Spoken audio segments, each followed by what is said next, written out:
Well,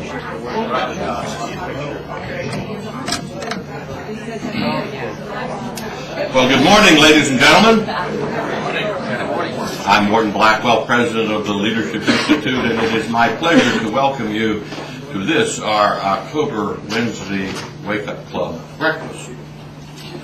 We live in interesting times. The left has been trying to stir up fear and dread in a number of ways, and one of the ways that they have done it is they have been alleging that there is some secret plan to reinstitute the draft. And in furtherance of that plan, no doubt, they got Congressman Charles Rangel, who is every left-wing person's choice when they need somebody to praise the indefensible or to attack the honorable. For example, Charles Rangel was the one designated to hold a news conference attacking a certain distribution of Purple Heart Band-Aids at the Republican National Convention. Charles Rangel was the sponsor of a bill to reinstitute the draft. And because there was the bill there, the left has been, and their candidates have been raising this matter. Oh, there's going to be a draft, there's a secret plan. Why, there's already a bill introduced to do it, which they didn't mention what party the sponsor was, or but they produced that as evidence. Well, yesterday, the House of Representatives, probably much to Mr. Rangel's disappointment, brought up his bill for a vote. And so they were sort of caught exposed there. Congressman Rangel held a news conference in which he announced that this was a dastardly thing for the House leadership to do, and that he was going to vote against his own bill. The vote was 402 to 2 against Congressman Rangel's bill, which just goes to show we live in an interesting time. I think our moron congressman was one of the two. No, it was Congressman Stark and one other. I don't think Moran was. I may be wrong. I got that information from the Washington Post, so it might not be wrong. Ladies and gentlemen, you can purchase a copy of this morning's presentation on tape, and presentations of many previous Wednesday Wake Up Club breakfast programs. You can order your copies right across from the elevator as you are leaving. Our Center for Print and Broadcast Media will gladly provide you with these tapes for $15 a piece, which is a pretty good price. So far in 2004, the Leadership Institute has trained 3,204 students in more than 130 different schools or seminars, and we have placed 53 job seekers directly through our employment placement process and helped many, many more acquire jobs. Perhaps the most startling and exciting news for the Leadership Institute has to do with the Campus Leadership Program. As you know, this is a program we've been growing for about 7 years. We learned a lot more last fall about how to be successful in organizing it. And for this fall, we have identified, recruited, trained, and placed 20 excellent field staff who started last month going out specifically tasked with organizing new independent conservative student groups on campuses all around the country. We started September with 216 groups, and as of last night at 5:30 p.m., we had gone from 216 groups to 312. An enormous increase.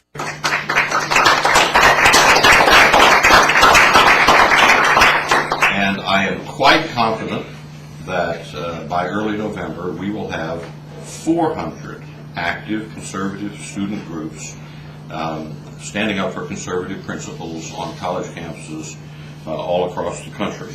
We now are in 42 states. We will be for sure in 4 more. We haven't indulged in sending field staff outside the lower 48. We're thinking of prizes for the most effective of our field staff. The first prize is you get to go to Hawaii. Second prize is you get to go to Alaska, which is not bad. I have family up in Alaska. It's not bad. They're good people, and it is a very interesting show. You have before you at your table our remaining 2004 school schedule. I'd like for you to take a moment to review the calendar and consider attending one of these programs or having people whom you know encouraged to come to these programs.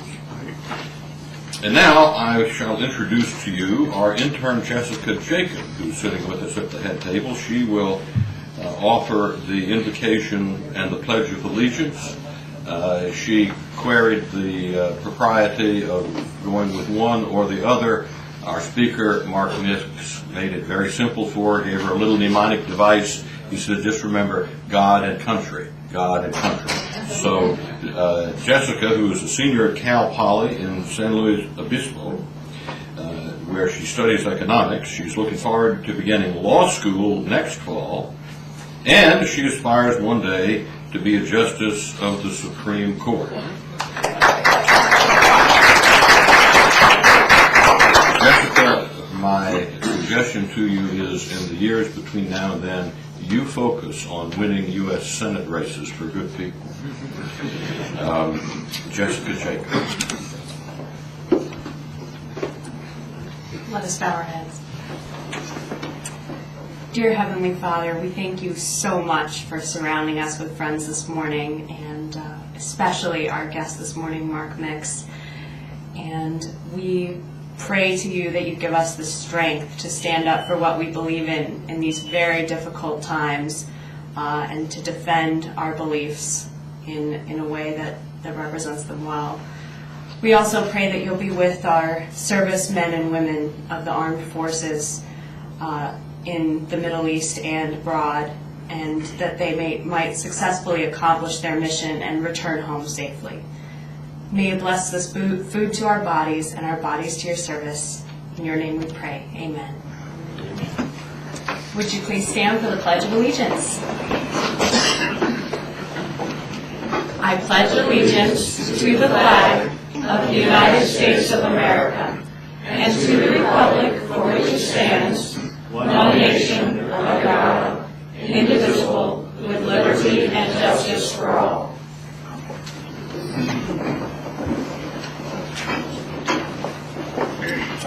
Well done, Jessica. And now, for an update on program activities, I'm going to present to you Beverly Hallberg. She is the studio manager of our Center for Print and Broadcast Media. She coordinates all the media training and TV productions in the Center for Print and Broadcast Media studios and manages various off-site shoots and TV shows that are produced here. And there are a number of them that are produced in the studio right above us here. Beverly is also the editor and produces videos for outside clients and in-house projects, such as our 25th anniversary video and the Ronald Reagan tribute video. Most recently, she has taken a very large role in our new documentary, which many of you don't know about. We held a sneak preview of it. You going to be talking about that? Okay. Yes. Okay. So I will leave it. I will leave it to you, except to say this documentary is dynamite, and the left will not like it, and it's going to be premiered across the country by our CLP groups on October 12th. I urge you to see this extraordinary documentary. Beverly graduated in 2000 with a Bachelor of Science in Radio and Television Broadcasting, and she's a native of Hollister, California.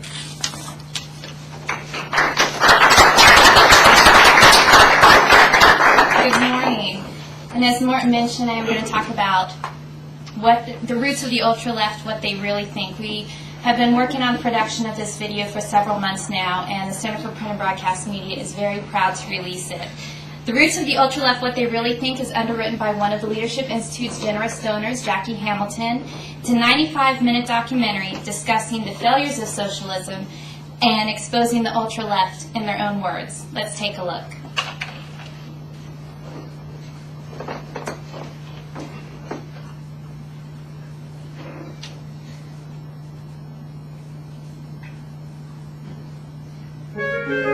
The U.S. Constitution guarantees Americans the right to life, liberty, and the pursuit of happiness.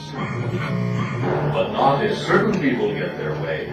All these wars and all this stuff is just a way for the rich ruling classes to profit off of exploitation of workers worldwide. Take all of the money from the military and from Iraq and put it back into health services, education, all the things that this country needs. They came to fight. They came to protest. They want to deny you your basic freedoms. I support choice for all women, and I'm very political. All for the common good. We believe that socialism is the only sane alternative to capitalism. Who's behind it and why? An in-depth look at socialism's grand experiment. How it eventually led to poverty, ruined lives and death, and why some people want to stay the course.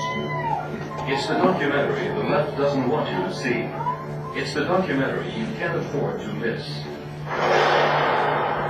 The Roots of the Ultra-Left. What they really think.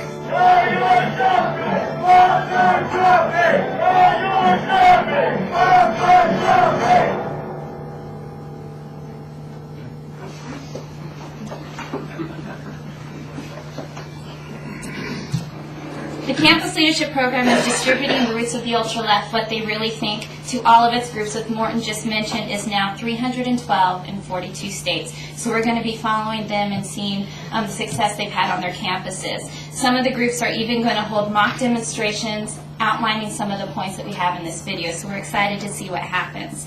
Also, we're so thankful for our donors that have funded our Sacra Multimedia Center, because projects such as this, I mentioned the second one that we've done, is done completely in-house with Center for Print and Broadcast Media staff. So we're very thankful for that.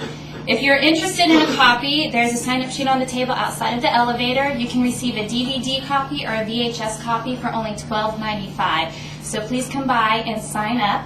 Also, the trailer you just viewed is on our website, www.leadershipinstitute.org, if you want to let others know about it. So we're very excited about this documentary, and we hope you spread the word as well. Thank you.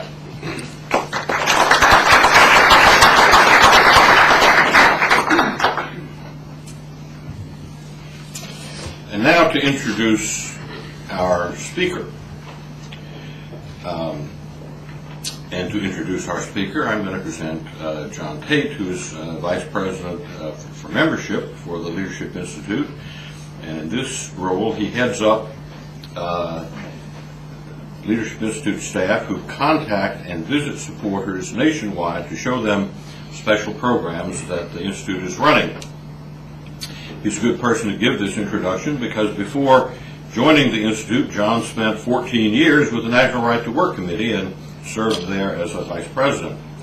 Prior to his work at National Right to Work, John was executive director of Right to Work organizations in California and Delaware, and was legislative director of the U.S.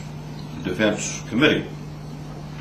John, who began attending Leadership Institute schools 24 years ago, has taught at many of our schools over the years and is a sought-after speaker about winning political techniques and grassroots mobilizations at the local, state, and national level. He's a graduate of the University of Virginia, they call it the University, with a BA in history. Kathy and he live in Bristow, Virginia, where they homeschool and are raising their 4 children, Lauren, Joe, Jake, and Jared. And John is going to introduce our speaker, who, by the way, just parenthetically, appears on the video that we talked about just earlier. John?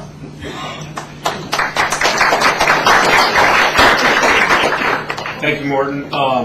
I flew in to introduce Mark today. For those of you at LI, yes, I still do work here. I've been gone quite a bit on the road, but I heard Mark was going to be here, so I wanted to fly back last night and make sure I could say a couple words about him. I met Mark in the first time in 1988, I believe. I was working on a presidential campaign, and Mark was then, I think, a relatively new field man for Right to Work in New Mexico. I soon had the pleasure of working with Mark in California, Californians for Freedom to Work. Mark and I shared an apartment and office out there. We ate a lot of Domino's pizzas together. Mark, as you can see, stopped eating them. I obviously can't go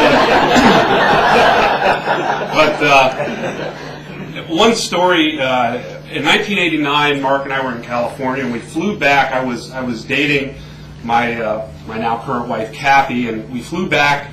I flew back for her birthday weekend. It was over May 12th, and we had a dinner for her, and then went to a couple restaurants and other places in Old Town Alexandria. And Mark and some other people came along. Kathy worked with a woman named Diana at their place of employment, and they were friends. And Kathy felt that Mark would be the perfect person for Diana. So everywhere we went, Kathy made sure to arrange it so that Mark and Diana sat next to each other. Well, now I guess they've been married 12 years and have 5 children. I think the little booklet there says 4. Mark also has a son, Joshua. Mark is very dedicated to the cause of worker freedom, very dedicated to the belief that no one should be forced to pay union dues or join a union in order to keep a job. He's been at it a long time. Last year, he became president of both the National Right to Work Committee and the National Right to Work Legal Defense Foundation. Reed Larson, who's here with us today, his shoes are going to be hard to fill, but I think Mark is the guy that can do it. Mark is a dedicated conservative, a good family man, and most importantly to me, a very good friend. I give you Mark now.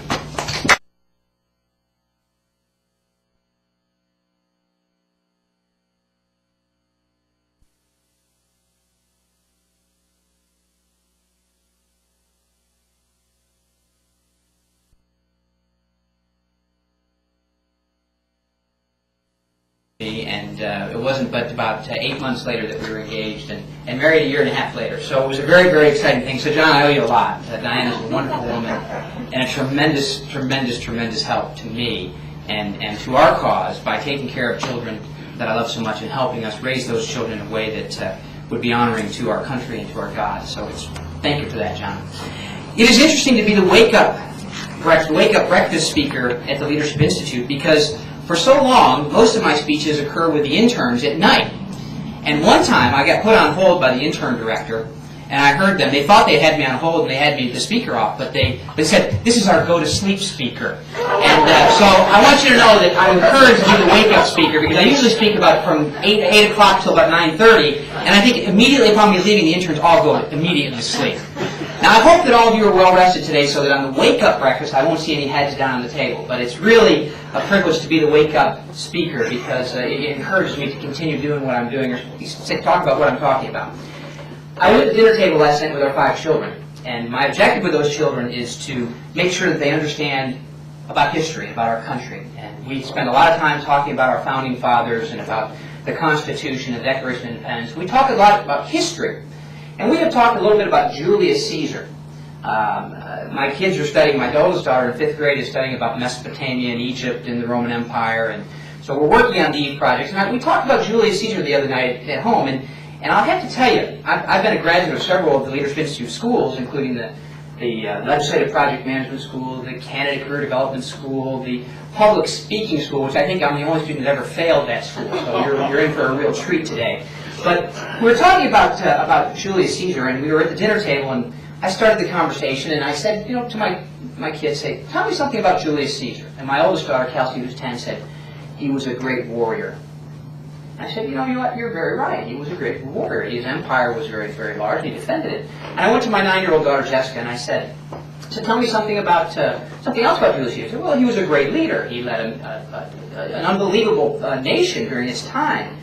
And I said, well, yeah, that's right. And then I went to Abigail, who's my 5-year-old, and she said he gave very long speeches. And before I could say anything else, my 4-year-old John said, and then they killed him. So I will be very brief today in honor of our lesson on Julius Caesar. But it is a real privilege to be here at the Leadership Institute. I take it as a real honor to be able to come back to a place where I got my start in politics. And Morton has done so much for so many. And I can tell you this, that if it weren't for the opportunity to attend the the Capitol Hill Training School back in 1986, I believe it was, and then the Legislative Project Management School, I think the first one held in the Lion Village Community Center, just maybe about a mile and a half as the crow flies from this very building, I would not be where I am today. So I do owe Morton and Helen an awful lot, and Helen, your commitment to this man to allow him to do the things he does is really honoring. So thank you for that as well, Helen. But also Reed Larson. John mentioned him briefly. Many of you know Reed. You've known Reed for a long time, and you know that Reed is truly a champion of this country. And it is very humbling for me to be considered to follow in his footsteps in the work of the National Right to Work Committee and Legal Defense Foundation. It is really a privilege. And so, Reed, thank you for the opportunity and all you've done for so many of us throughout the years. And it's a real privilege to have you here today as well. Right to work. What's it all about? The topic of my talk today is about the union political machine in 2004. And many of you know about the union political machine. But I want to refresh your minds on the union political machine and what this is all about. Why do we have to fight at the National Right to Work Committee? It is a fight that means a lot to all of you. It's not a sexy fight. It's not a marquee battle. It's not one of the battles that you see people marching in the streets over, although the other side tends to march every now and then in the streets, holding different kinds of signs. But it is a battle that we believe goes to the very root of the movement that you saw in the trailer for the ultra-left. Organized labor is a $19.4 billion a year industry. According to the Department of Labor, who collects LM2 and LM3 forms, the aggregate collections for just the private sector unions and a few public sector unions who represent private sector employees, the revenue for organized labor is $19.4 billion a year. That's a lot of money. Now let's talk about what they do with that money and what they're doing with that money. These people who now run organized labor, many of you have this view of unions that comes back from the 1940s and the 1950s when many union leaders postured and positioned as defenders of the country and anti-communists. I can tell you that today, the leadership of organized labor has changed dramatically. We no longer have Irish Catholic steelworkers running this major union. We have Harvard-educated ideologues in charge of a movement that has $19.4 billion in resources on an annualized basis. And it's a scary situation. We know now that despite the decline in union membership in the private sector, union officials are using government as the primary tool of their power. And I will propose and make the proposition that organized labor is a unique ward of government. Their privileges and their power are derived from their ability to influence the political process. And many of you know this, but I'm going to refresh you and talk a little bit about that. Unions collect about $8.4 billion a year from workers who would be fired if they did not pay those dollars. workers across the country have no choice, in states where we don't have right to work laws, but to pay on average now what is about $850 a year in union dues, or they would be fired. And what does this money buy? It buys a political machine that is fully active and fully in overdrive today, here in Virginia and across the country in battleground states, trying to influence the outcome of the elections. And you say, why is that? Well, first of all, their power, their political power, is a function of government privilege. Way back in 1935, under the Wagner Act, passed by Robert Wagner of New York and a Congress that was compliant at the time, union officials were able to write the National Labor Relations Act. And in this act, it sounds so flowery and so nice. It says that workers must have the right to join and to associate for mutual benefit and for bargaining purposes. And it says they also should have the right to refrain. And you and I would say, you know what, that sounds pretty fair. The right to refrain, the right to join, that's voluntarism. But they didn't stop there. They put a comma in there, and we're learning about compound sentences at home in the mixed household, 5th grade. So comma, conjunction, except to the extent that workers can be fired for failure to join and pay dues to a labor union. If they would have stopped at the word refrain and put a period there, which they should have, it's possible that the National Right to Work Committee wouldn't exist today. But since 1955, we're celebrating our 50th anniversary next year for the committee, we have been fighting to free workers from the yoke of compulsory unionism as propped up and supported in federal law.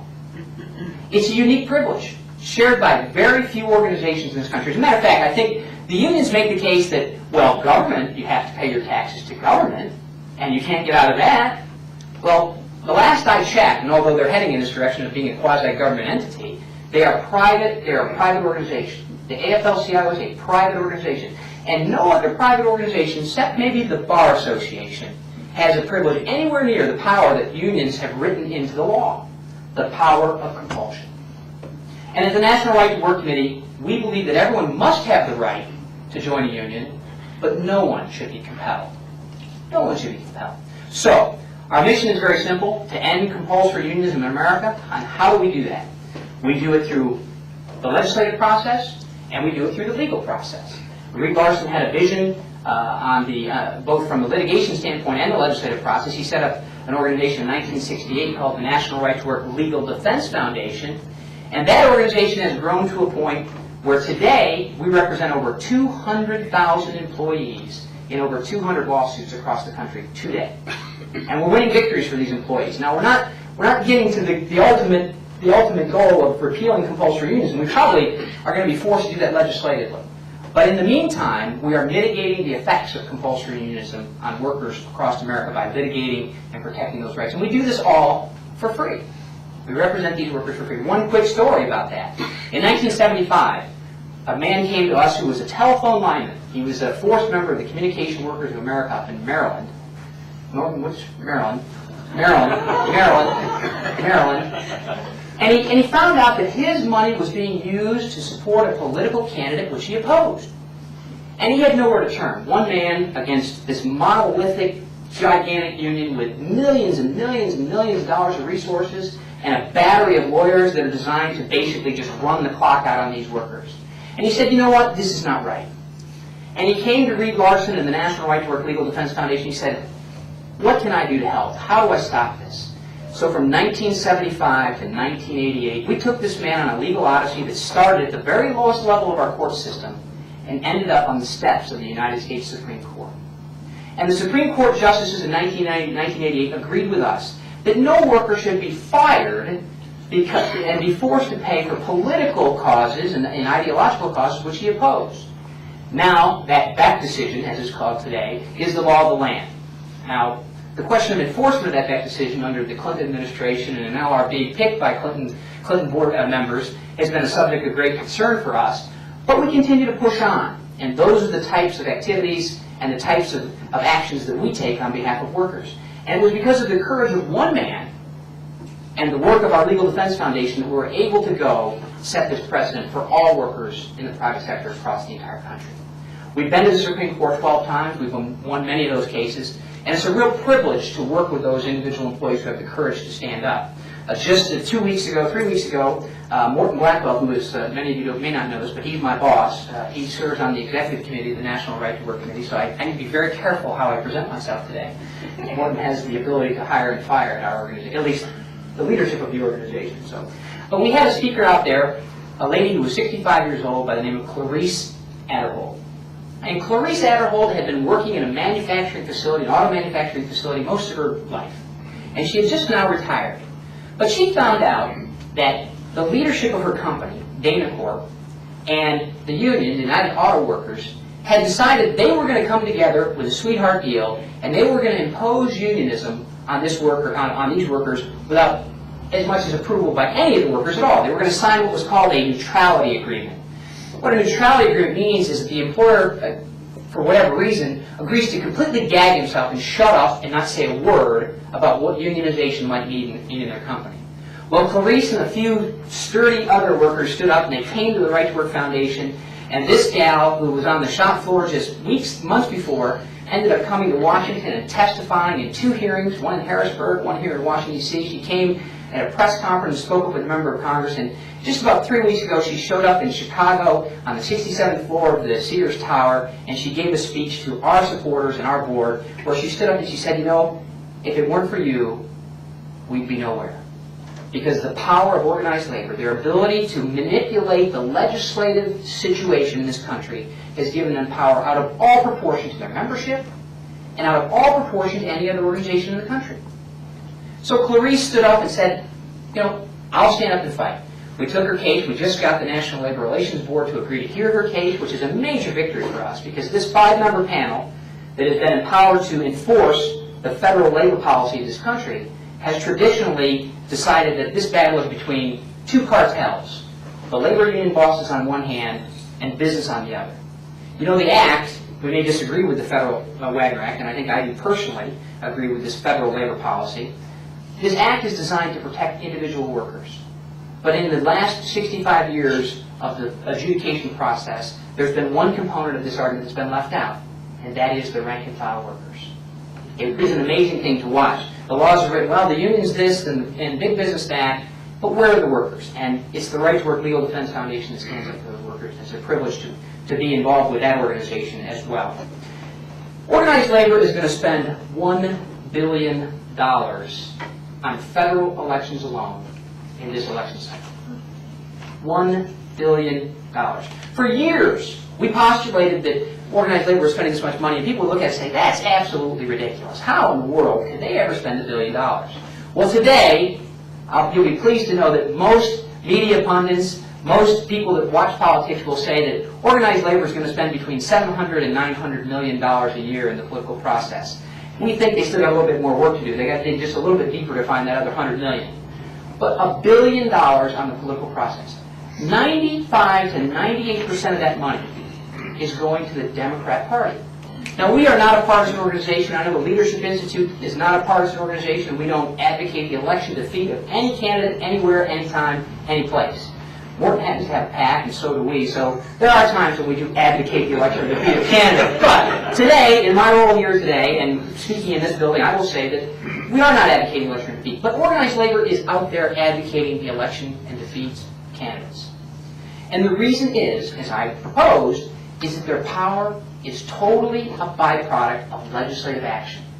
You know, it's gotten to the point in labor relations that unions can no longer organize workers by a secret ballot election. You know, the standard procedure where most of us are participating, we're going to participate in another 28, 29 days, we're going to get behind the curtain, we're going to pull a lever, and we're going to elect the leaders of this country. Organized labor, on the other hand, has decided they don't want secret ballot elections anymore to win certification elections of workers. They have one bill that's in Congress right now, introduced by Ted Kennedy in the Senate and George Miller of California in the House, that would eliminate secret ballot elections for union certification in this country. Now, why, you say, why would they do that when just 2.5 years ago, Congressman George Miller and 16 of his colleagues sent a letter down to Mexico. They sent a letter to the Department of Labor in Mexico. I'm not sure what the exact name is. My wife, who's from Ecuador, could say the name properly, but I'm not even going to try. My wife, just a side note, my wife and kids don't think I speak Spanish. They speak Spanish in the home. but they think that I don't understand. I do. Don't tell them, because whenever they're talking about me, they should, I can pick up a little bit of stuff. So I'm kind of on the inside network at home by understanding it. But I don't speak it, so I won't try. But anyway, Miller and his colleagues sent a letter to Mexico. They said, you know what? We found out that you're not using the secret ballot election to allow workers to unionize, and that's unbelievable. That's an infringement on individual freedom, and if you don't start allowing for secret ballot elections today, it's very likely that we won't even trade with you, that you won't get any privileges from the United States of America. Just 2.5 years later, George Miller and 16 of his colleagues who wrote the letter, now co-sponsored the bill, introduced a bill in the United States Congress to eliminate the secret ballot election for union certification. So this election means a lot to them, because workers have continually and increasingly rejected the union movement in secret ballot elections across the country. 10 years ago at the National Labor Relations Board, there were over 10,000 union certification elections. This past year, there were 2,000. Only about 140,000 workers were unionized through the secret ballot election process in this country last year. Unions win about 50%, around 50%, and the reason why their numbers are up from what was 40% a couple of years ago is they pull out of elections they know they're going to lose to pad their statistics, because it doesn't look very well when you have to go out and you're talking to workers who you want to organize saying, well, you know, we've only won 38% of our elections, but we're encouraging you to join. You know, those other workers, they didn't know what they were doing, so just never mind that. But this bill has been called by John Sweeney a litmus test. He said in the Washington Post, I don't know where he's quoted, but it was reported in Washington Post, says, we don't really have a litmus test at the AFL-CIO, but if we did, it would be that we eliminate secret ballot elections in America for union certification. And guess who two of the co-sponsors of that bill are? John Kerry, John Edwards. Right out of the chute, those guys, we got to be for this. We got to be against this this democracy that we claim to want to defend. Well, if Kerry's elected and they get a compliant Senate and a compliant House, they will now have the ability to walk into an employer at any time with cards that are signed by through coercion and intimidation. One quick story there. We had a case at the NLRB that we were following where a woman was approached by a union organizer. When I say union organizer, I'm not a union organizer. Union organizers are about twice me. You know, they're 6 feet 2 and necks about that big and shoulders about that wide. I'm not a union organizer. But this lady is confronted by a union organizer. She said, you know what, ma'am? We know where your children go to school. We know that if you don't sign this card, something may happen to those children. The facts of the case are undisputed. The record's clear. Clinton National Labor Relations Board ruled that intimidation, that coercion, that threat did not in any way taint the election. Because this gentleman, while he was very large and very intimidating, was not a paid agent of the union. And obviously the union wasn't endorsing this type of activity. They just, this guy was a little bit of a hothead. So the card that this lady signed under duress that her children were going to be killed or hurt somehow was upheld and saying perfectly fine. So the card check process is what they want to use, you see. They want to be able to go door to door to employees' houses. They want to knock on the door and say, hey, sign this card. And when they get 50% plus one of those cards, they'll walk into an employer and say, you now have a union. And all 100% of your employees are now going to be members of our union. And they're going to pay their $850 a year in dues, and you have nothing to say about it. So their litmus test is designed to quash individual freedom and expand their power. So they need John Kerry in the White House. They need Ted Kennedy as the chairman of the Labor Committee. They need George Miller running offensive legislation for them. And I say offensive, I mean it both ways. Both offensive to increase their power and offensive to our individual senses. They need him as their leader. So $1 billion is chump change to invest in a political process that on the backside of it can provide additional billions of dollars in dues money. Unions are big business in America. Big business in America. And the fact that they cry crocodile tears over the influence of quote, big business is even more appalling, because big business, the courageous people that they are, hedge all of their bets. They invest 45% on the minority and 55% on the majority, hoping that if something really strange happens, they'll have friends on both sides of the aisle. But organized labor is placed an all or nothing bet on red or black at the roulette table, and they said, we are for the Democratic Party. Before McCain-Feingold passed, nearly 50% of all the hard dollars that the Democrat National Committee raised came from organized labor. Almost 50% of all their hard dollars. Now, if I would propose, indicates that the DNC has become a wholly owned subsidiary of organized labor. You look at the groups ACT UP, the new, or not ACT UP, but ACT, America Coming Together, the 527 that's out there spending hundreds of millions of dollars, and MoveOn.org. You know where their leaders come from? They come from organized labor. The leader of MoveOn.org is a former organizer for the AFL-CIO. And the AFL-CIO, instead of dumping their hard dollars into the DNC, which McCain-Feingold prohibits them from doing, is simply taking the money, putting it in another vessel, and spending it on organizing, mobilizing, and all the Mortonization tools that we all have been trained in. They do that as well, perhaps even better than we do. And this year, just yesterday, for those of you who are following the news in Cincinnati, I know there's several of you here that read the Cincinnati Enquirer regularly, they announced the Secretary of State in Ohio, a battleground state, a state that George Bush must have, I believe, to put together any kind of a map that has him winning this election. They announced they've registered 106,000 new voters in Cuyahoga County. These are voters beyond what were registered just 2 years ago. In Hamilton County, 65,000 new registered voters. Now, I would suspect that our side's not sitting on their hands. I suspect, hopefully, we're out there doing the same thing. But these people, 8 months ago, said that their main program was going to get their staff. And when I say their staff, organized labor has a payroll of about $3 billion a year. That's $12 million every day of every year that they spend on payroll. And Andy Stern, the head of the SEIU union, the Service Employees International Union, has indicated that they're taking all of their staff, all 2,000 of their staff, they're getting them out of the offices and into battleground states. How much is that worth politically? They're not representing workers that they claim to want to represent. They're out there doing politics because there's so much at stake. So don't forget about the impact of organized labor on politics and the importance of taking away their special privilege, which is compulsory unionism. Let me quickly jump into what I think the lay of the land is and what is at stake here in this upcoming election. Morton, can I talk about the election just for a minute? Talk about the races? Okay, good. I don't want to violate any IRS laws. Any IRS agents in here? Okay, what's the IRS? Just the video camera. Just the video, video camera.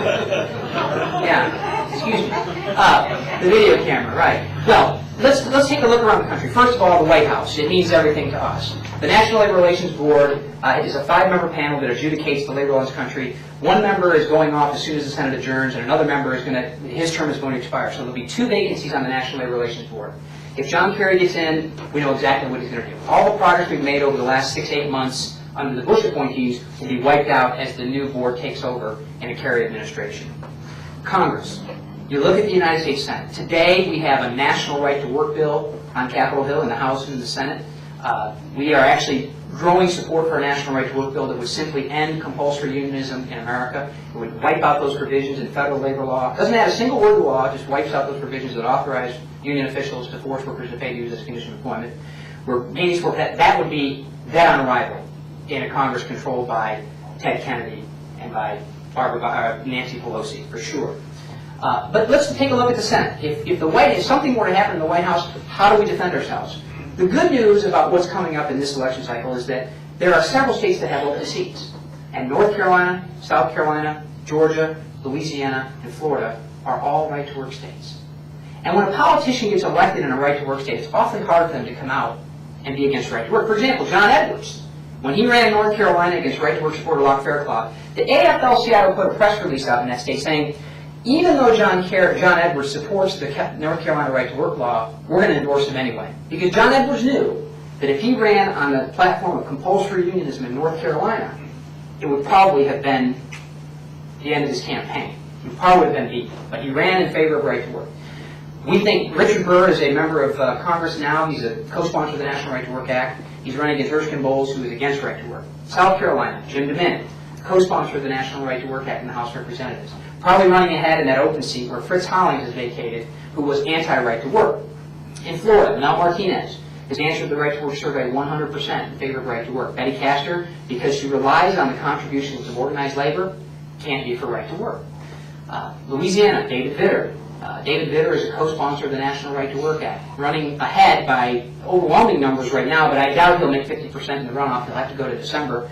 But here again, a right to work co-sponsor in the House could win. Georgia, Johnny Isaacson. I know he's got issues with other issues, but on right to work, he's 100% pure. He's been a co-sponsor of the Right to Work bill. So right there is the possibility of 5 pro-right to work senators in the U.S. in this election cycle, which is very exciting. Now, we don't advocate the election or defeat of any candidate, but we're going to make sure that every single citizen in those states knows about the candidate's positions on right to work, because we do know this. 80% of all Americans believe it's wrong to force a worker to pay dues to get or keep a job. So if we can just get the word out, this is a polarizing issue. Secondly, 59% of all union households believe that it's wrong to force workers to pay dues to get or keep a job. And that's exciting too. Now, we can go into a whole lecture about public policy and how it gets changed, and just by being right doesn't mean you're going to win. Sir Galahad theory from Morton Blackwell's training. Just because we're right doesn't mean we're going to win. We have to learn to organize and be technically proficient. But anyway, so the Senate has a real possibility of picking up support. In the House, we see right to work support increasing dramatically. It's going to be very, very tight. Organized labor is not going to leave any stone unturned. As we can see, they're going to spend whatever it takes to win back control of Congress. So with that, I want to thank those of you who have supported the Right to Work organizations over the years. Many of you have written postcards and made phone calls and signed petitions. We thank you for that. Many of you, John, your work at the committee has been helpful. We've got Stephen Gleason, our Vice President of the Foundation here, who is doing a great job over there. We thank you for indulging me this morning. I hope I didn't make breakfast sit too badly in your stomach. But I would like to take some questions and any comments you might have about this issue. Hector, Frank? Yes. Can you comment a bit on how your concerns affect government workers? I think that's where the big growth in union membership is. Yeah. The question for Frank Hector was address the issue of government workers and unionization. And the fact is, Frank, you make a good point. Only 8%, just over 8% of the private sector workers in America are unionized now, are union members. About 8%. That's down from 35% in the mid-1950s. However, 37% of all government workers are now members of labor unions. That's the NEA, that's the AFSCME union, the American Federation of State, County, and Municipal Employees Unions, and they know that government is their final frontier. Just as their power has been a derivative of legislative action and privilege that have been granted to them by state legislatures, the courts, and by the Congress, they realize that government is the last frontier for their survival. Government is this amazing money-making machine that has no bottom line. There is no substitute good. So when you can get a monopoly of a monopoly, it's pretty good business. I recommend it if you're trying to generate revenue. But yeah, their goal is to unionize government, and it's the teachers' unions and it's the so-called service employee unions that are out there organizing government. And it's a beautiful thing, because when you sit down at the negotiating table with the government, you're sitting across the table from politicians who you have bought and paid for. It's a beautiful thing. Yeah. Well, I like to get some of the facts that you stated into the debate when they're talking about, this debate coming up or the next one. I don't know which one is talking about economy.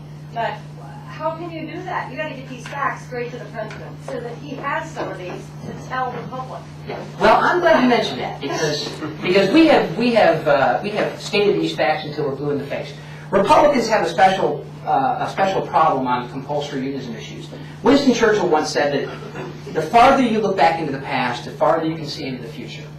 And with all due respect to the Republicans, and thankfully in Virginia you don't register by party, so I don't have to tell you what party I'm registered in. But Republicans, many Republicans, and just the tail wagging the dog part of the Republican Party is so scared of organized labor that they want to just squash the issue. If you recall, the president and his handlers, for the first 2 years of their administration, really believed that if they threw some special bones to the Teamsters and the Carpenters unions, to the operating engineers, that somehow, through miracles of miracles, the unions would no longer fight them and come after them, and they would actually perhaps even get an endorsement. Well, we pointed this out the first year of the Bush administration, we pointed out the second year of the Bush administration, and unfortunately, I'm sorry to say, not one international union of the AFL-CIO has endorsed the Bush presidency. As a matter of fact, they're spending tens and tens of millions, hundreds of millions of dollars to defeat him. Now, the reason why they're scared is because they believe, it's like the old Hornets nest. I remember one time, a friend of mine and I, he had a mini bike, and I'd always go to his house because I never had a mini bike, and I wanted to have a mini bike.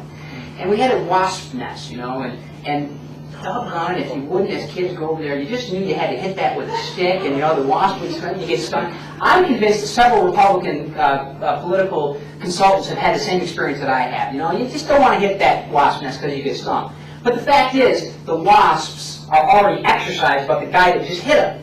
And organized labor has hit the Republican Party so hard, so many times, that you would think they'd finally say, you know what, it's time to get on board with 80% of Americans who believe forced unionism is wrong and do something about it.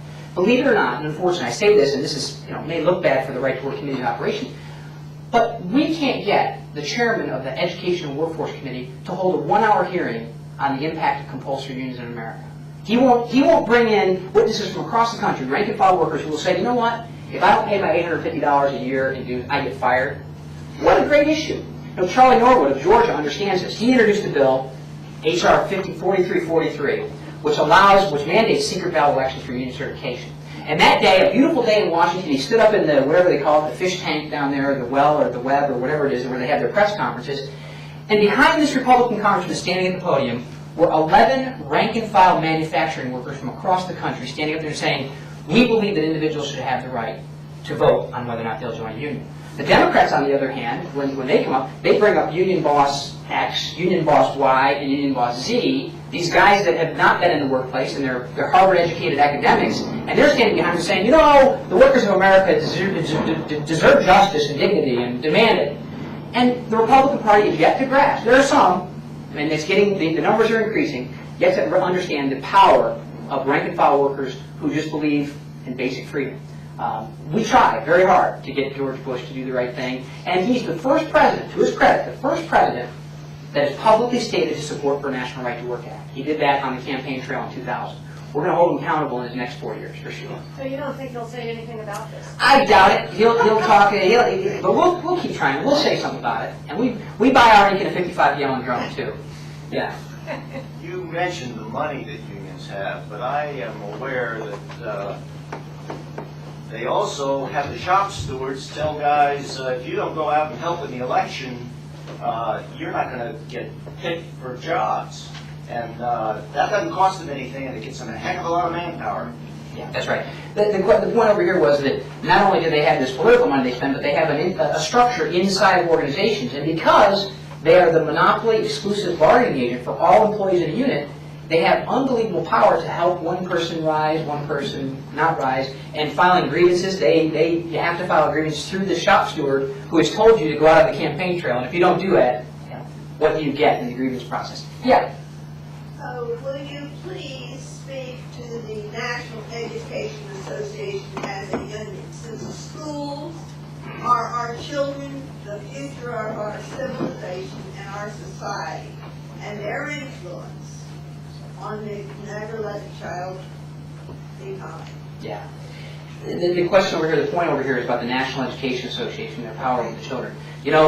The organizers, and hopefully the video about the left is going to address the origins of the National Education Association and where they're coming from. I mean, this is a socialist operation. I mean, the National Education Association has done everything they can to hide the fact that they are a labor union. But in 1975, we got a copy of the document in our files at Right to Work.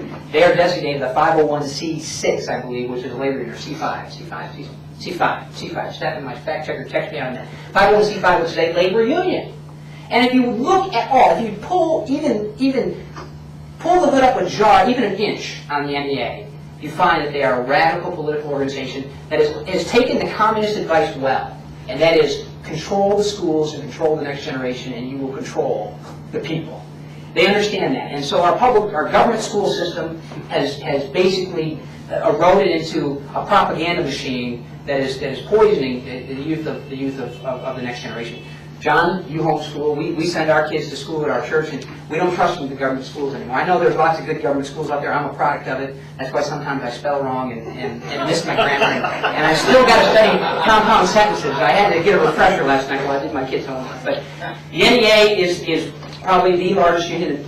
They're 2.4 million strong, and they are designed with one thing in mind, and that is to destroy what basic founding principles we have in this country. I mean, it's pretty clear. Well, they're also taking over the certification of teachers. Now, what can we as citizens do about it? Well, that's a difficult question. Obviously, the federal government has expanded their role dramatically in the educational system, which I disagree with dramatically. But I would suggest that the federal government started this new merit certification board, and the unions have staffed it. I would say jump the whole thing, send it back to the local school boards, and unfortunately it appears that this administration and this Congress has decided they're going to expand the Department of Education, and I don't think much good will come from that personally, but I'm not an expert on the minutia of the education system. Let's take one more question. One more question. If there is one. If there is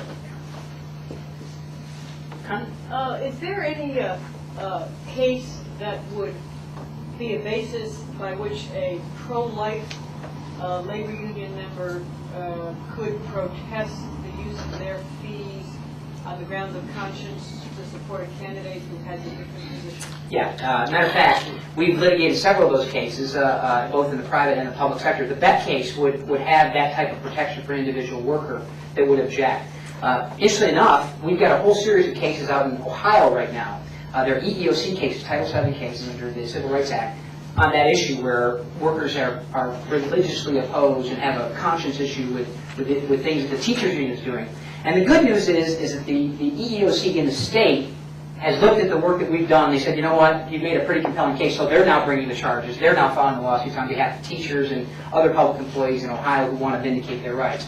But yes, workers in unions who are forced to pay dues to a union who have a religious or sincere religious objection can get a vindication of their rights. It's not an easy process, Connie. It takes time. Is it a religious objection to the union, or is it a religious objection to the position of the union? Well, it can be both. It can be both. It can be a religious objection to the union itself. For example, the Seventh-day Adventists have I want to be careful how I say this. I said this once in a legislative hearing out in Nevada, and the whole room blew up about Mormonism and about their position on unionism. But the Seventh-day Adventists have how do I want to say it? They have a policy or a doctrine against joining unions. So any Seventh-day Adventist who is in a workplace and the shopkeeper comes up and says, you got to pay your union dues, they found relief under Foundation 1 precedent in that area of the law. So there is a way out, but what you're up against is it's usually one person up against, again, a big union with a battery of lawyers whose only goal is to run the clock out on you. Unless they can find the National Right to Work Legal Defense Foundation and get the free legal advice they need. But there is a way out, Connie. Absolutely. Thank you very much.